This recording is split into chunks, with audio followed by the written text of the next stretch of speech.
हिंदुस्तान के मुस्लिम पॉलिटिक्स में भी इस वक्त एक तूफान खड़ा हुआ है। पहली बार अज़दुद्दीन ओवैसी को लेकर देश के तमाम मुफ्ती मौलाना दो गुट में बंट गए हैं। जमीयत उलेमा हिंद की चीफ मौलाना महमूद मदनी ने ओवैसी की मुखालफत की, लेकिन इसके उलट तमाम मुफ्ती मौलाना ओवैसी के साथ खड़े हो गए हैं। अजमेर शरीफ की अंजुमन कमेटी ने ओवैसी को मुसलमानों का नेता घोषित कर दिया। All India Muslim personal law board और दारुल उलूम देवबंद के तमाम लोग भी ओवैसी के फेवर में बोल रहे हैं।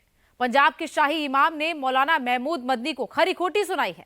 सवाल यह है कि क्या हिंदुस्तान के मुसलमान अब अपना एक नेता चुनना चाहते हैं? क्या राजनीति से दूर रहने का दावा करने वाले मुस्लिम धर्मगुरुओं को भी अब एक लीडरशिप की जरूरत महसूस होने लगी है? पूरा सिनेरियो क्या है, इस रिपोर्ट से समझिए।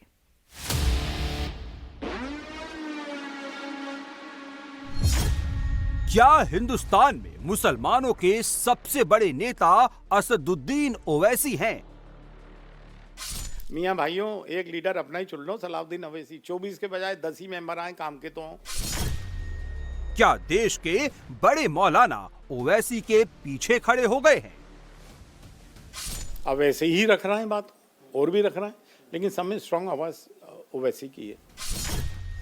क्या ओवैसी का विरोध मुसलमानों को मंजूर नहीं है? आजादी के बाद पहली बार देश में एक मुस्लिम लीडरशिप की तलाश हो रही है। नाम कई हैं, चेहरे कई हैं, लेकिन मुसलमानों के फर्स्ट चॉइस ओवैसी है। ओवैसी खुलकर प्रधानमंत्री नरेंद्र मोदी के खिलाफ बोलते हैं। ये बात तमाम मुसलमानों को पसंद भी आती है। यही वजह है कि अजमेर दरगाह शरीफ के खादिमों और अंजुमन कमेटी ने साफ ऐलान किया है कि ओवैसी ही मुसलमानों के सच्चे लीडर हैं। अंजुमन कमेटी के सेक्रेटरी ने एक वीडियो भी जारी किया है, जिसमें लिखा है, वी डू कंसीडर ओवैसी साहब एज ट्रू मुस्लिम लीडर। आप लोगों ने मान लिया कि आपका सिर्फ एक ही नेता वो ओवैसी हैं? होना तो एक ही नेता चाहिए भाई, कोई तो होना चाहिए जिसके पीछे आए। हर समाज का एक मुखिया होता है, एक लीडर होता है। ओवैसी के जलसे में, ओवैसी की तकरीरों में, ओवैसी की मीटिंग्स में जबरदस्त भीड़ उमड़ती है और उनकी मुखालफत सिर्फ आम मुसलमानों को नहीं, मौलवियों मौलानाओं को भी नागवार गुजरती है। पिछले कुछ सालों में असदुद्दीन ओवैसी एक ऐसे नेता के तौर पर स्थापित हुए हैं जो मुसलमानों के मामलों में खुलकर बोलते हैं। चाहे सड़क पर मंच लगा हो या फिर संसद, मुसलमानों के मुद्दों को ओवैसी जमकर उठाते हैं। उनके बोलने का अंदाज हो या फिर दर्द देने का मामला, विरोधी भी ओवैसी की बातों के कायल है।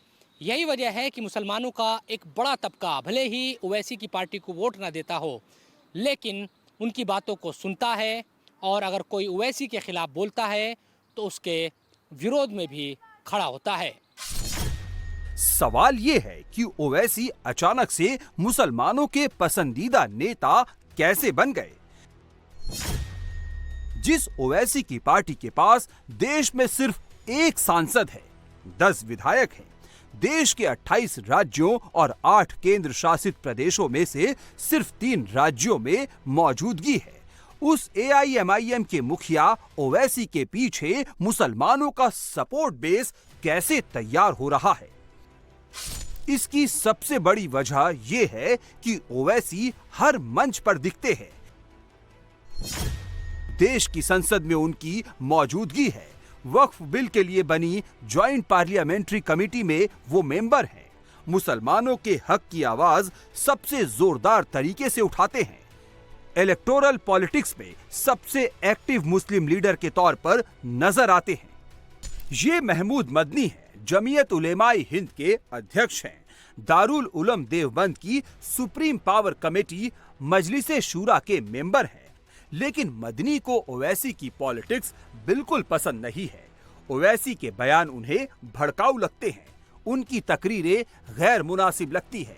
ये बात तो अब वो खुलकर कहने लगे हैं, लेकिन ऐसा नहीं है कि उन्होंने ये पहली बार कहा है।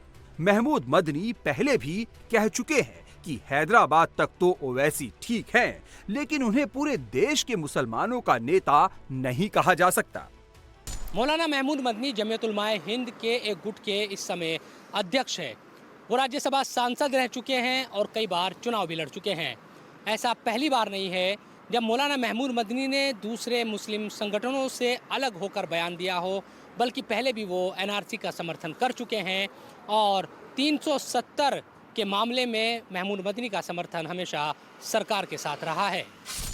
मौलाना महमूद मदनी ने ओवैसी पर बांटने वाली राजनीति करने का इल्जाम लगाया तो सबसे पहले दारुल उलूम ने ही उनके बयान से पल्ला झाड़ लिया।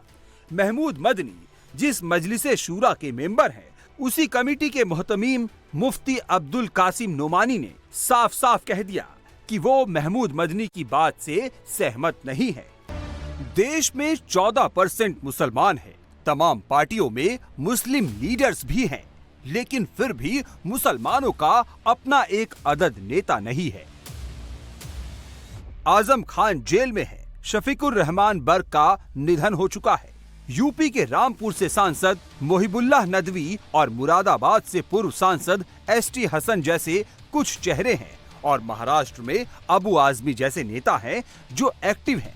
लेकिन पॉपुलैरिटी की बात करें तो ओवैसी की पॉपुलैरिटी इन सब से कहीं ज्यादा है। कांग्रेस में भी कहने के लिए तमाम मुस्लिम नेता है, लंबी चौड़ी लिस्ट है। सलमान खुर्शीद और तारिक अनवर से लेकर इमरान मसूद और इमरान प्रताप गढ़ी जैसे तमाम मुस्लिम नेता कांग्रेस में मिल जाएंगे, लेकिन इन नेताओं की प्रॉब्लम ये है कि वो पार्टी लाइन के दायरे में बोलेंगे। ओवैसी जिस तरह मुसलमानों की बात करते हैं, वैसा बोलना उनके लिए मुश्किल है। तृणमूल कांग्रेस, एनसीपी और दूसरी पार्टियों में भी मुस्लिम लीडर्स की तलाश करिए तो ऐसे चेहरे तलाशना मुश्किल होगा जो मुसलमानों के बीच में ओवैसी जैसा पॉपुलर हो। ये चर्चा हिंदुस्तानी मुसलमानों में लंबे अरसे से रही है कि क्या हिंदुस्तानी मुसलमानों के लिए अलग से कोई मुस्लिम क़यादत खड़ी होनी चाहिए। हालांकि महमूद मदनी या फिर कई और भी ऐसे लोग हैं जो मुस्लिम लीडरशिप के खारिज करते हैं और वे कहते हैं कि हिंदुस्तान में जो राजनीतिक दल पहले से ही राजनीति कर रहे हैं, उन्हीं के बैनर तले हिंदुस्तान के मुसलमानों को भी चलना चाहिए। हालांकि असदुद्दीन ओवैसी की पार्टी AIMIM इस फॉर्मूले को रिजेक्ट करती रही है और खुलकर ये बात कहती रही है कि हिंदुस्तान में मुसलमानों की मुत्तहिद होने वाली एक आवाज़ होनी चाहिए जो सरकार पर दबाव बना सके। यही वजह है कि कुछ लोग इस राजनीति को पसंद भी करते हैं और जब ये बात आती है कि मुस्लिम लीडरशिप को खारिज किया जाए तो फिर इसके विरोध में भी कई लोग खड़े हो जाते हैं। ओवैसी चर्चा में रहते हैं तो उसकी सबसे बड़ी वजह है मुसलमानों का मुद्दा जितना जोर शोर से वो उठाते हैं, कोई दूसरा नहीं उठाता। CAA, NRC, mob lynching, love जिहाद से लेकर वक्फ अमेंडमेंट एक्ट जैसे मुद्दों पर ओवैसी ने जितनी तकरीरें की, किसी और नेता ने नहीं की। तो ये जो नरेंद्र मोदी की सरकार है, वो वक्फ प्रॉपर्टीज को बचाने के लिए, वक्फ प्रॉपर्टीज को डेवलप करने के लिए, वक्फ प्रॉपर्टीज में एफिशिएंसी लाने के लिए ये बिल नहीं लाई है। ये बिल इसलिए लाया गया है ताकि हमेशा के लिए वक्फ बोर्ड को खत्म कर दिया जाए। उसमें लिखा हुआ है प्रैक्टिसिंग मुसलमान रहेगा, वही वक्फ करेगा। अब प्रैक्टिसिंग मुसलमान का मतलब क्या है? क्या वो 5 वक्त की नमाज पढ़ने वाला होगा? क्या वो दाढ़ी होगी, सर पे टोपी होगी? क्या वो रातों में जाके मस्जिद में इबादत करेगा? क्या वो कुरान का हाफिज होगा? क्या उसकी वाइफ मुस्लिम होगी या नॉन मुस्लिम होगी? ये तुम कौन होते तय करने वाले? 5 साल प्रैक्टिसिंग मुस्लिम है ना, ये देख लो आप। अच्छा, कोई ऐसा लॉ हिंदू धर्म में नहीं है, कोई भी कभी भी दान दे सकता है। आप ये क्यों लेकर आए बताओ? आप कौन होते? मैं प्रैक्टिसिंग हूं नहीं हूं, मैं मुसलमान हूं। मेरे घर में झांक के देखेंगे नरेंद्र मोदी, या फिर 5 साल के बाद मोदी बोलेंगे आओ बेटा तुम मुसलमान सर्टिफिकेट लेकर जाओ। आजकल ओवैसी के सामने सबसे हॉट टॉपिक वक्फ बिल है। केंद्र सरकार ने 8 अगस्त को लोकसभा में वक्फ अमेंडमेंट बिल पेश किया था, लेकिन विरोध के बाद उसे ज्वाइंट पार्लियामेंट्री कमेटी के पास भेज दिया गया, जहां 44 अमेंडमेंट्स पर चर्चा की जा रही है। 22 अगस्त से लेकर अभी तक जेपीसी की 10 से ज्यादा मीटिंग्स हो चुकी हैं।